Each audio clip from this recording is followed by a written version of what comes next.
Hey, what's up, guys? It's the Political Junkie. So this next story I got for you is so the Supreme Court ruled that they will allow Sandy Hook families to move forward in a suit against Gunmaker Remington. So I'm sure a lot of you already know Sandy Hook is a school shooting that happened several years ago, and I guess one of the families, they are suing the people that make the weapon that was used to I'm assuming to kill their child. So they're not suing the family of the kid that used the weapon, or they're not suing the person that bought the weapon. They're suing the actual company that made the weapon. So I have I don't agree with it, but I'm gonna read through this and let's see what I have to say. So some of the key points it says right here. This is on CNBC, by the way. The Supreme Court said Tuesday that it will not hear a closely watched case against gunmaker Remington. The company had warned that such a result could potentially increase the liability of firearm manufacturers to suits brought by victims of gun crimes. The court action will allow the family members of children killed in 2012 Sandy Hook Elementary School massacre to move forward with their lawsuit. So I guess the lawsuit was going to go to the Supreme Court, but so the Supreme Court said, no, we ain't going to listen to it, but it can still move forward in the process of the family suing the company. The Supreme Court said Tuesday that it will not hear a closely watched case against gunmaker Remington, a move the company has warned could potentially increase the liability of firearm manufacturers to suits brought upon by victims of gun crimes. The court's action will allow the family members of children killed in 2012 Sandy Hook Elementary School massacre in Connecticut to move forward with their lawsuit. The shooting left 20 children dead and 6 adults dead.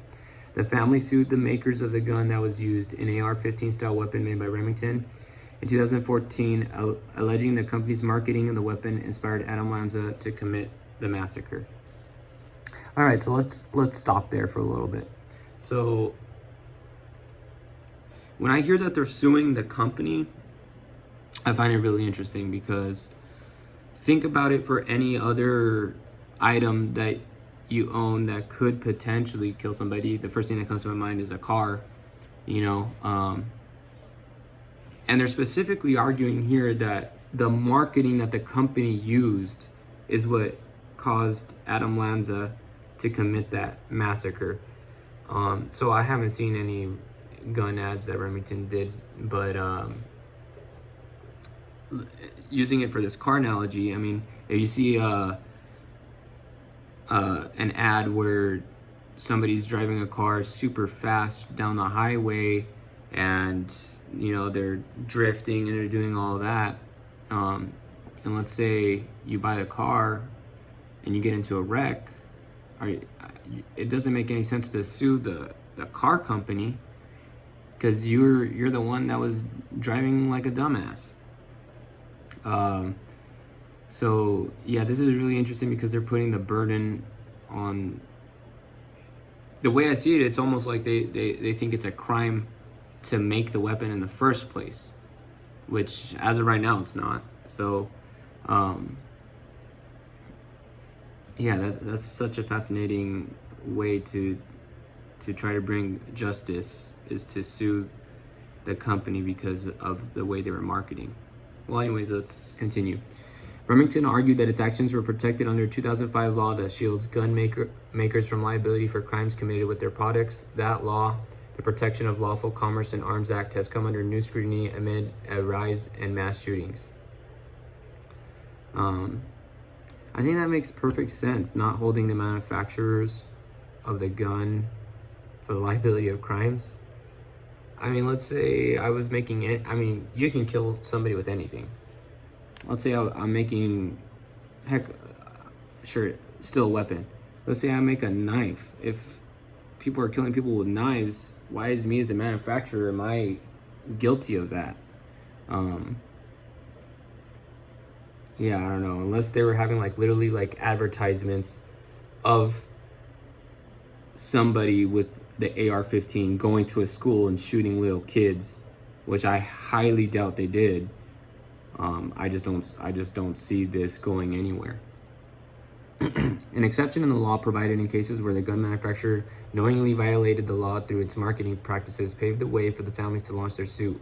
They claim that Remington marketed the weapon as a highly lethal weapon designed for purposes that are illegal, namely killing other human beings. Okay, so if Remington made that that statement, that is a pretty dumb statement to make. But that is kind of the truth when you're talking about assault weapons like that. Those weapons are meant to kill people. They're almost like military weapons, like an M16 or an M4. The Connecticut Supreme Court ruled in a divided opinion earlier this year that the family members could pursue their lawsuit, rejecting Remington's argument. The court wrote that the family members are entitled to have the opportunity to prove their wrongful marketing allegations. So the way I see this is that not necessarily that Remington actually did anything wrong and that they're going to lose the lawsuit. What the courts did is they're just allowing the families to sue. They're just like, yeah, we're not going to take away your ability to sue the company. You can still sue them. And I mean, I'm like 90% sure they're going to lose the case. But because I think it would set a pretty dangerous precedent in terms of everything. I mean, shoot, if I get in an accident, I'm suing Honda. So if they were to win the lawsuit. The Supreme Court's move will allow the lower court's decision to stand, potentially opening the door to more lawsuits from victims of gun crime. Remington warned that such a decision would eviscerate protections provided for by Congress. The justices have agreed to hear a case over the reach of the Second Amendment later this term. The case involves a now defunct New York City ban on transporting handguns except directly to and from the shooting range, which is being challenged by New York State Rifle and Pistol Association. Okay, so yeah, that any part is just about more gun control measures and stuff like that. So yeah, I basically gave my opinion on this. I think what the Supreme Court really, instead of thinking of who's gonna win this lawsuit, I think they were just thinking, should the families have the ability to sue? And they're like, yeah, sure, we'll give them the ability to sue. I just don't buy into the arguments that the families are using, because you have to, when it comes to legal stuff like this, you can't think, oh, this is just going to be applied in this one specific situation. At the same time, I agree that Remington shouldn't have probably marketed their weapons as a weapon that is used for purposes that are illegal, such as killing people. But that could just be used like as a conversation, like, oh, maybe people shouldn't be able to own AR-15s, which not necessarily I'm in favor of. I think there should, if you want to own an AR-15, you should go through certain types of training, some more mental evaluations, some background checks, stuff like that. Just basically everything a little bit more amped up than you would for a normal weapon, to ensure that like the people that own the weapons aren't crazy, and make sure that they have like good procedures, like they put away the weapon in a lock, and if anybody else uses the weapon, then they're kind of liable for it and stuff like that. I would support laws like that. But as far as suing the company, I just don't think it makes any sense. Hope you guys enjoyed the video. See you guys in the next one.